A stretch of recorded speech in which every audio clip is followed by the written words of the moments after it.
अस्सलाम वालेकुम class. Last time आप लोगों ने जो है वो हाइपोथेसिस से रिलेटेड हमने पढ़ा था और इंडिपेंडेंट डिपेंडेंट वेरिएबल्स पढ़े थे हमने और जो ओरिएंटेशन ऑफ रिसर्च डिज़ाइंस पढ़े थे और मेजॉरिटी आप लोगों में से आप लोगों ने सही काम किया हुआ है और मुझे जो है आप लोगों के कमेंट्स से और आप लोगों की असाइनमेंट से जो क्लियर नज़र आ रहा है वो ये है कि आप लोगों की अंडरस्टैंडिंग हुई है और इट्स वेरी गुड कि आप लोगों की अंडरस्टैंडिंग हुई है, क्योंकि ये सारी एक्टिविटीज़ करवाने का मकसद और बार बार आपको करवाने का मकसद इसलिए है क्योंकि अभी जब आपने 7th सेमेस्टर में जाना है तो आप लोगों ने रिसर्च ऑप्ट करनी है या आप लोगों ने अगर इंटर्नशिप भी करते हो तो जो है आपको रिपोर्ट जो है वो राइट करनी होती है। तो बहुत सारे ऐसे इश्यूज़ आते हैं, उस टाइम पे आपको राइट अप करना नहीं आ रहा होता, आपको रिसर्च करनी नहीं आ रही होती, आपको सैम्पल लेना नहीं आ रहा होता। तो ये सारी चीज़ें आपको सिर्फ आज अपनी 7th 8th सेमेस्टर में नहीं हेल्प करेगी, बल्कि आगे फ्यूचर में आप में से जितने लोग एमफिल करना चाह रहे हैं या आप आगे अब्रॉड जाके पढ़ना चाहते हो या आप जॉब करते हो कहीं, तो आपको हेल्प आउट करेगी। ठीक है। अच्छा, आज हमने क्या पढ़ना है, that is types of hypothesis. अच्छा, अब ये देखो, टेस्टिंग एंड रिफाइनिंग का हाइपोथेसिस ये बिल्कुल ऐसे ही होता है कि जैसे आपने एक हाइपोथेसिस बनाया ना, तो हम उसके 2 और मोर अल्टरनेटिव बनाते हैं, जिसको इन्होंने क्रूशल एक्सपेरिमेंट कहा हुआ है। तो ये 2 और मोर अल्टरनेटिव क्या होते हैं कि या तो वही चीज़ है कि आपका या तो हाइपोथेसिस एक्सेप्ट हो जाएगा या रिजेक्ट होगा, तो नल हाइपोथेसिस एक्सेप्ट हो जाएगा। ठीक है।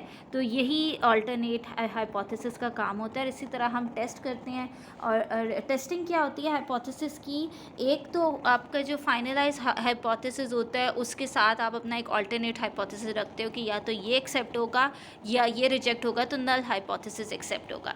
एक उससे पहले का फेज़ क्या होता है, उसमें हम क्या करते हैं, उसमें हम ये करते हैं कि आप अपना क्वेश्चन बनाते हो, आप अपने रिसर्च क्वेश्चंस बनाते हो, अपने हाइपोथेसिस बनाते हो। ठीक है।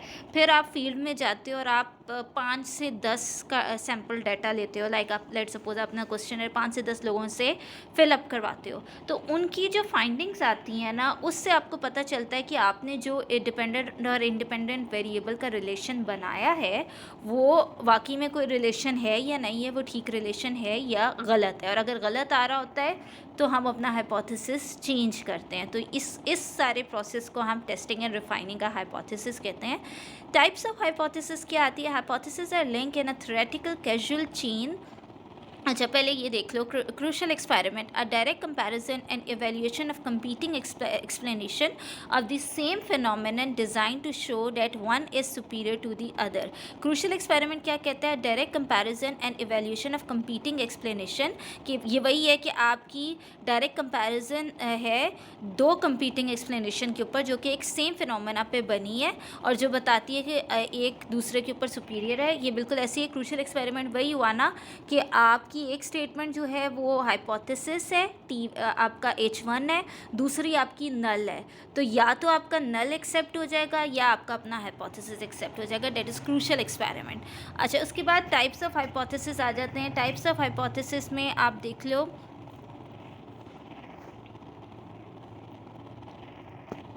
अच्छा, टाइप्स ऑफ हाइपोथेसिस में सबसे पहले आपका टाइप आता है logic of disconfirming hypothesis. The logic for the null hypothesis based on the idea that confirming empirical evidence makes a weak case for the existence of a relationship. Instead of gathering supportive evidence, testing that no relationship exist provide more conscious indirect support for its possible existence. अच्छा, logic of disconfirming hypothesis ये कहती है कि आप जो है आपने जो एक नल हाइपोथेसिस बनाया होता है ना, ये उसकी बेसिकली लॉजिक एक्सप्लेन करती है कि आपने एक स्टेटमेंट बनाई है जिसमें आप दोनों वेरिएबल का रिलेशन बना रहे हो। जैसे आप कह रहे हो कि lack of education leads to unemployment, और दूसरा क्या है, आप कह रहे हो lack of education have no effect या lack of education doesn't leads to unemployment. तो ये आपका नल है। तो अब आप या तो आपका जो फाइंडिंग्स है एम्पिरिकल एविडेंस के थ्रू आप ये प्रूव कर दोगे कि हाँ वाकई में एजुकेशन का ना होना अनएम्प्लॉयमेंट की तरफ लेके जाता है, या फिर आप कहोगे कि नहीं, ये रिलेशनशिप नहीं जो है प्रूव हो रहा, इसकी जगह दूसरा प्रूव हो रहा है कि अनएम्प्लॉयमेंट का और लैक ऑफ एजुकेशन का आपस में कोई रिलेशन है ही नहीं। ठीक है, उसके बाद आप आ जाते हो नल हाइपोथेसिस। नल हाइपोथेसिस क्या होता है? A hypothesis stating that there is no significant effect of independent variable on dependent variable. Null hypothesis वो हाइपोथेसिस होता है जो ये कहता है कि इंडिपेंडेंट वेरिएबल का डिपेंडेंट वेरिएबल के ऊपर कोई सिग्निफिकेंट इफेक्ट नहीं है। Alternative hypothesis क्या होता है? A hypothesis paired with the null hypothesis that says an independent variable has a significant effect on a dependent variable। यानी हम दो hypothesis बनाते हैं, एक alternate होता है जो H1 होता है और एक नल हाइपोथेसिस होता है जो H0 होता है। नल हाइपोथेसिस कहता है कि कोई रिलेशन नहीं है, यानी एक दूसरे पे कोई इफेक्ट नहीं है, और अल्टरनेट हाइपोथेसिस कहता है कि दोनों के इंडिपेंडेंट का सिग्निफिकेंट इफेक्ट है डिपेंडेंट वेरिएबल के ऊपर। फिर आता है double barrelled hypothesis, a confusing poorly design hypothesis with two independent variable in which it is unclear whether one और द अदर वेरिएबल और both in combination produce an effect. अच्छा, अब ये जो डबल बैरल्ड हाइपोथेसिस होता है ना, ये ऐसा हाइपोथेसिस होता है जो कि ज़रा कंफ्यूजिंग होता है, जिसमें आपने टू इंडिपेंडेंट वेरिएबल रख दिए और एक डिपेंडेंट वेरिएबल रख दिया, और अब आप ये और फिर अब आपकी जो स्टेटमेंट है वो ये प्रूव नहीं, ये क्लियर नहीं हो रहा कि जो दोनों में से कोई एक वेरिएबल का ज़्यादा इफेक्ट है डिपेंडेंट वेरिएबल के ऊपर, या दोनों का मिला के इफेक्ट है डिपेंडेंट वेरिएबल के ऊपर। तो ये एक अनक्लियर्ड सा हाइपोथेसिस होता है। जैसे कि हम अगर कहें petrol and gas, the increasing prices of petrol and gas leads to lack of usage of cars। ठीक है, तो अब इसमें क्या होगा कि आप गैस और क्योंकि गैस भी इटसेल्फ एक इंडिपेंडेंट वेरिएबल बन रहा है और पेट्रोल भी, तो आप इन दोनों का कार्स के ऊपर कह रहे हो, तो ये एक डबल बैरल्ड हाइपोथेसिस बन जा रहा है कि कार पे आपकी किसका ज़्यादा इफेक्ट है ये नहीं पता चल रहा। ठीक है, दोनों का मिला के इफेक्ट है, तो ये कंफ्यूजिंग सा हाइपोथेसिस बनता है। ठीक है, अच्छा, अब इसके बाद आ जाते हैं एरर्स, कि किस तरह के एरर्स आ जाते हैं कैजुअल एक्सप्लेनेशन को एक्सप्लेन करने में। ठीक है, अब ये बेसिकली 4 टाइप्स ऑफ एरर्स हैं। हाँ जी, 4 टाइप्स ऑफ एरर्स हैं। ठीक है, अच्छा, अब इसमें ये अगर आप बिल्कुल इसके नीचे एंड पे चले जाओ तो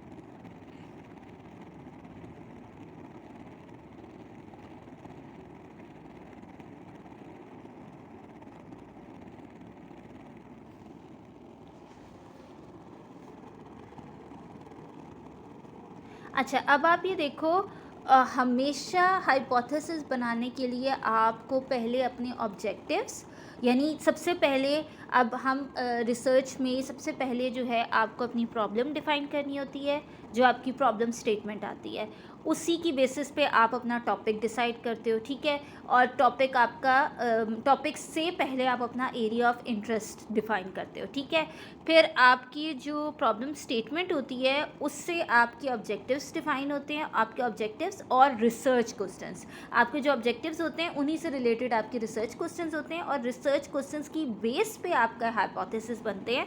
विदाउट रिसर्च क्वेश्चंस आप एक अच्छा हाइपोथेसिस नहीं बना सकते। ठीक है, अब जैसे इन्होंने यहाँ पे एग्जाम्पल दिए, consider this example of a research question, is age at marriage associated with divorce, कि क्या शादी के वक्त की जो उम्र है वो डिवोर्स के साथ एसोसिएट करती है। द क्वेश्चन हैज़, अब इस क्वेश्चन के अंदर 2 वेरिएबल्स है, एक मैरिज हो गया, एज एट मैरिज हो गया, और एक डिवोर्स हो गया। To develop a hypothesis we must determine which is the independent variable. अब आपको ये देखना इंडिपेंडेंट वेरिएबल कौन सा है और डिपेंडेंट कौन सा है। अब इंडिपेंडेंट वेरिएबल यहाँ कौन सा है? एज एट मैरिज आ रहा है इंडिपेंडेंट वेरिएबल। ठीक है, तो आपकी फिर और डिपेंडेंट वेरिएबल डिवोर्स आ रहा है, तो आपका हाइपोथेसिस क्या होगा? The lower the age at time of marriage the higher the chances that the marriage will end in divorce. ये आपका हाइपोथेसिस है। ठीक है, दूसरा जो आपका हाइपोथेसिस होगा वो क्या कहेगा? The lower the age at the time of marriage हाँ, अब इसने हाइपोथेसिस बनाया, the lower the age at time of marriage the higher the chances that the marriage will end in divorce. ठीक है, और इसका दूसरा हाइपोथेसिस क्या होगा, वो कहेगा कि there is no effect of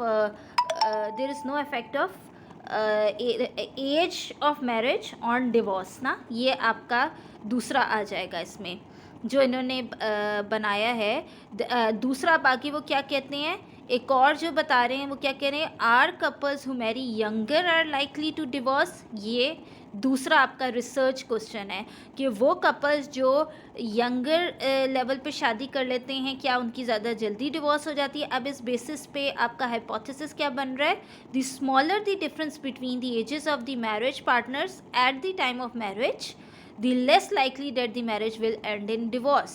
ठीक है, ये क्या, अब आप ये देखो कि ये किस तरह से बन रहे हैं, आपके क्वेश्चंस, आपके रिसर्च क्वेश्चन से आपके हाइपोथेसिस बन रहे हैं। ठीक है, अब एरर्स कौन कौन से आ जाते हैं, एरर्स को अगर हम देखते हैं तो एरर्स हमारे पास 5 टाइप्स ऑफ एरर्स हैं।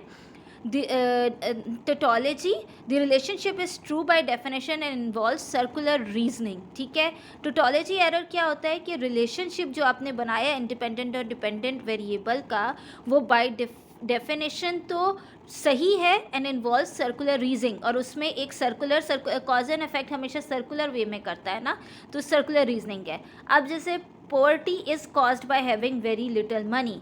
ठीक है, अब आप ये देखो, ये एक ऐसी स्टेटमेंट है कि poverty is caused by having very little money, कि अगर आपके पास बहुत कम पैसा है तो ये आपको तो ये गुर्बत है। तो अगर आप ये देखो तो ये कॉज एंड इफेक्ट नहीं है, ये मतलब इसमें कोई डिपेंडेंट और इंडिपेंडेंट नहीं आ रहा, ये दोनों आपस में एक वक्त में एक दूसरे को डिपेंडेंट भी बन रहे हैं और इंडिपेंडेंट भी बन रहे हैं।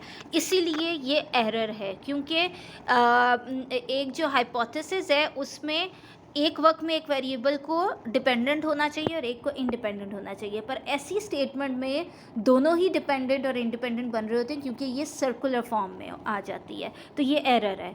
टेलियोलॉजी क्या कहती है, the cause in is an intention that is appropriate or it has misplaced temporal order। अच्छा, अब वो ये कहता है कि टेटोलॉजी क्या एरर होता है, the cause is an intention that is inappropriate, कि आप जो कॉज बना रहे हो ना डिपेंडेंट और इंडिपेंडेंट के दरमियान, वो है ही इनअप्रोप्रिएट। ठीक है, वो पहले ही प्रॉपर नहीं है। People get married in religious ceremonies because society wants them to.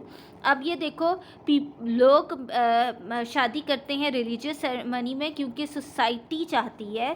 ये अगर आप देखो, ये पहले ही इसमें आप देखो टेलियोलॉजी क्या कहती है कि इसमें प्रूफ करने लायक क्या है, ये वैसे ही इनअप्रोप्रिएट है कि आपने इस ये एम्बिगुअस है कि आप उसको कह रहे हो कि लोग रिलीजियस सेरेमनी में शादी करते हैं क्योंकि सोसाइटी चाहती है। अब इसमें इंडिपेंडेंट और डिपेंडेंट तो पहले ही कोई शो नहीं हो रहा, क्योंकि ये ऑलरेडी ऐसा लग रहा है कि आपने एक इंटेंडेड स्टेटमेंट बना दी कि हाँ ऐसा, आप इसमें कुछ फाइंड आउट नहीं कर रहे, आप इसमें पहले ही क्लियर कर दे रहे हो कि ये वजह है कि लोग इस तरह करते हैं, that's why it's an error. ठीक है, फिर इकोलॉजिकल फॉलेसी ये क्या आता है, empirical observation are too high a level for the casual relationship that is stated. Ecological fallacy क्या कहती है कि आपकी जो एम्पिरिकल ऑब्जर्वेशन है वो इतनी वो आपके कैजुअल रिलेशनशिप से बहुत ज़्यादा हाई हो जाए तो ये एरर आता है। लाइक अगर आपका New York has a high crime rate, John lives in New York therefore she probably stole my watch. अब यहाँ पे आप देखो, आपकी ऑब्जर्वेशन करीब से नहीं है, आपकी ऑब्जर्वेशन बहुत ही ऊपर से आ रही है कि अब ये बिल्कुल ऐसी है कि हम ये कहें कि जैसे इन्होंने न्यूयॉर्क की बात की, हम अगर लेट्स सपोज कहते हैं कि अच्छा कराची में तो वैसे ही क्राइम बहुत ज़्यादा होते हैं, इसी वजह से इसने मेरी घड़ी चुरा ली। यानी कि ये आप जैसे इसने यहाँ कहा है ना कि न्यूयॉर्क में तो क्राइम होते ही बहुत ज़्यादा हैं, इसीलिए जॉन क्योंकि न्यूयॉर्क में रहता है तो उसने मेरी घड़ी चुरा ली। ये एम्पिरिकल ऑब्जर्वेशन क्लियर नहीं है, ये तो आपकी एक जर्नलाइज है कि आपने जॉन को इसलिए चोर करार दिया क्योंकि जॉन न्यूयॉर्क में रहता है, ठीक है। तो ये आपकी एम्पिरिकल ऑब्जर्वेशन करीब से नहीं है, ये तो है ही बहुत दूर से, तो ये तो आपका कोई एविडेंस ना हुआ ना। तो ये इस टाइप ऑफ एरर को कहते हैं। फिर रिडक्शनिज्म क्या है? Empirical observation are at too low a level, ये इकोलॉजिकल के ऑपोजिट है। इसमें क्या होता है कि आपकी कैजुअल रिलेशनशिप जो आपने स्टेट किया उसमें आपकी एम्पिरिकल ऑब्जर्वेशन बहुत ही लो है, लाइक उसमें बहुत हाई है, इसमें बहुत लो है। Because Steven lost his job and didn't buy a new car, the country entered a long economic recession. अब यहाँ पे देखो वो जर्नलाइज से स्पेसिफिक पे कर दिया। जर्नलाइज क्या था कि न्यूयॉर्क में चोरियाँ बहुत होती हैं, इसीलिए स्पेसिफिकली जॉन भी चोर है क्योंकि वो न्यूयॉर्क में रहता है। और यहाँ पे इन्होंने क्या किया, इन्होंने कहा कि बिल्कुल ही स्पेसिफिक इस पे चले गए कि स्टीफन की जॉब चली गई है और स्टीफन ने नई गाड़ी नहीं ख़रीदी, इसीलिए मुल्क की इकोनॉमी में रिसेशन आ गया, यानी स्टीफन की वजह से पूरी मुल्क पे रिसेशन आ गया। तो ये एक एम्बिगुअस सी आपकी ऑब्जर्वेशन हो गई ना, ठीक है। स्प्यूरियसनेस क्या है? An unseen third variable is the actual cause of both the independent and dependent variable. Spuriousness ये होती है कि एक थर्ड वेरिएबल जो है वो डिपेंडेंट और इंडिपेंडेंट वेरिएबल के दरमियान में एक रिलेशन बना रहा है, ठीक है। हेयर लेंथ इज़ एसोसिएटेड, और उसकी वजह से आपका डायरेक्ट कैजुअल रिलेशनशिप डिपेंडेंट और इंडिपेंडेंट मींस के जो ये बिल्कुल वैसे ही है जैसे कि हम कहें कि पेट्रोल का डायरेक्ट इम्पैक्ट कार पे नहीं आ रहा क्योंकि बीच में गैस आ जा रही है, तो gas is the spurious variable. Hair length is associated with TV programs. People with short hair prefer watching football. People with long hair prefer romance stories. Unseen इसमें क्या है? Gender. अब आप ये देखो, एक आपका वेरिएबल है टीवी प्रोग्राम, ठीक है, दूसरा आपका वेरिएबल है हेयर लेंथ, ठीक है। अब ये तो हेयर लेंथ आपका इंडिपेंडेंट वेरिएबल है, टीवी प्रोग्राम आपका डिपेंडेंट वेरिएबल है, लेकिन इन दोनों के दरमियान में अब इस स्टेटमेंट में देखो तो एक अनसीन वेरिएबल आ रहा है। वो क्या आ रहा है? जेंडर आ रहा है, कि वो ये कह रहे हैं कि पीपल विथ शॉर्ट हेयर, छोटे बालों वाले लोग फुटबॉल देखना पसंद करते हैं, लंबे वाले लोग रोमांस स्टोरीज़ देखना पसंद करते हैं। यानी कि यहाँ पे वो छोटे बालों से मुराद कह रहे हैं कि लड़के, और लंबे बालों से मुराद वो किसको कह रहे हैं कि लड़कियाँ, ठीक है। तो यहाँ पे एक जेंडर का वेरिएबल आ रहा है जो इन दोनों के रिलेशन को इनडायरेक्टली अफेक्ट कर रहा है, ठीक है। अब आप देखो इसमें यहाँ पे आ जाती है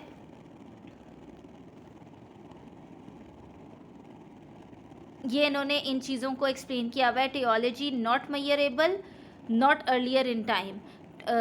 टोटोलॉजी वेरिएबल 1 वेरिएबल 2 बीच में क्वेश्चन मार्क है। स्प्यूरियस में ये दो वेरिएबल हैं तो तीसरा वेरिएबल इनको जोड़ा है, ठीक है। अच्छा, अब ये एरर्स भी हो गए, ये आपका कंप्लीट हो गया है, ठीक है। नेक्स्ट जो हमने पढ़ना है दैट इज़ हमने अब रिलायबिलिटी एंड वैलिडिटी पढ़ना है, कंसेप्चुलाइजेशन एंड ऑपरेशनलाइजेशन पढ़ना है। अच्छा, अब आप लोगों ने मुझे बताना है एक तो ग्रुप में कि आप लोगों ने रिलायबिलिटी एंड वैलिडिटी और कंसेप्चुलाइजेशन एंड ऑपरेशनलाइजेशन ये पहले पढ़ा हुआ है या नहीं पढ़ा हुआ है, ठीक है। ये आपने मुझे बताना है। दूसरी चीज़ आपने ये स्टैट्स में अगर आपने पढ़ी हो, ठीक है। दूसरी चीज़ आपने मुझे बतानी है कि आपको जो अभी जो मैंने आपको टाइप्स ऑफ हाइपोथेसिस पढ़ाए और रिसर्च क्वेश्चन और से हाइपोथेसिस कैसे बनता है, तो आपका टास्क क्या है कि आपने एक अपना रिसर्च एरिया बताना है, ठीक है।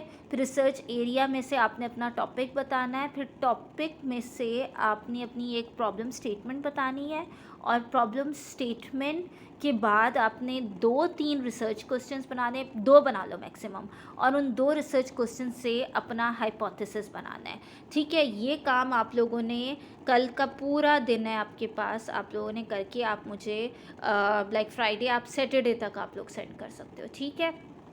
ओके क्लास, अल्लाह हाफ़िज़।